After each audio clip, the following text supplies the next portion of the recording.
So again, this goes back to who has the responsibility for paying a tax. So we're sort of moving back over to tax policy again. So in a situation where someone is either giving you a gift or it's an inheritance, the recipient gets that tax-free. You don't have to worry about any of that. The reason the $13,000 is sort of a magical term, and everybody knows about that. It used to be, for years, it was only $10,000. And now, gosh, it's gone all the way up to $13,000.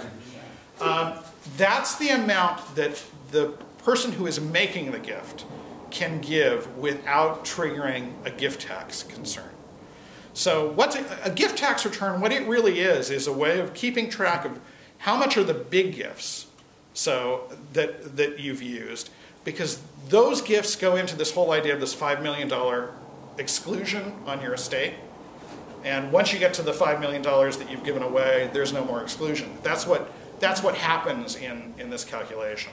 So for most people when they're starting out, even in large estates, when they're starting a gifting program, they may decide, okay, I only am going to give, it might be a husband and wife, so they each can do it, and they've got one child, so there's going to be $26,000. They're going to move from their estate into their children's account. Child doesn't have to pay any income tax on it, and because they only did $26,000, they don't have to worry about a gift tax return at that point. It doesn't have any impact on anything else. If they were to turn around and decide that they were going to give more than that, then they have a gift tax return to fill out.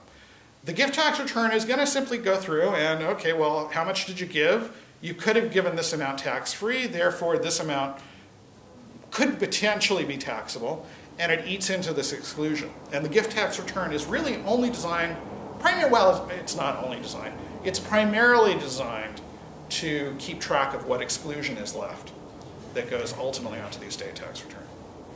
Go ahead.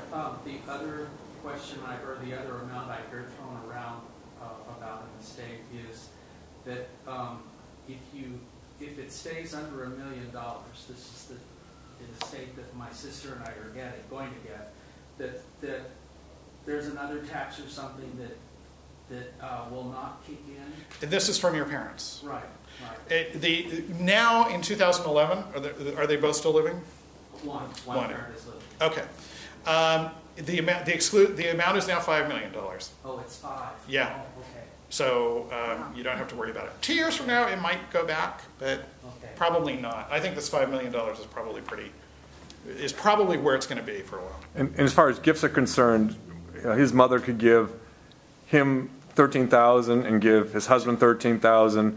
All tax-free. $13,000, and right. it's all tax-free, and it moves money out of the estate. So that's the whole idea of trying to keep it below those magic numbers where you don't have to worry about the estate tax. $5 million, we don't have to. Yeah, $5 million is kind of a nice place to be. So the federal government would recommend, would recognize the gay spouse in that? You can, the person making the gift can make the gift to whoever they want. Doesn't matter that you're married or not. So that's okay. If we were worrying about tax planning for the two of you, then we've got an issue as to what the federal government recognizes.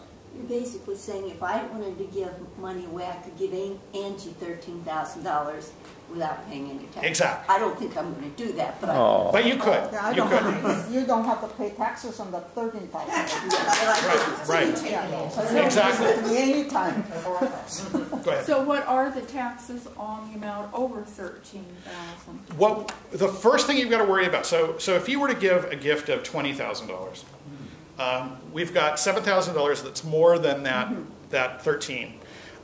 We go back and we look at, okay, well, how much have you given away?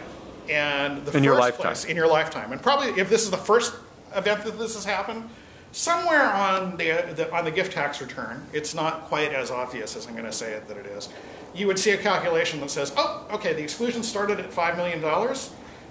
You gave away excess $7,000. So therefore now your gift tax exclusion, if I can do this, is going to be $4.9 million and 3.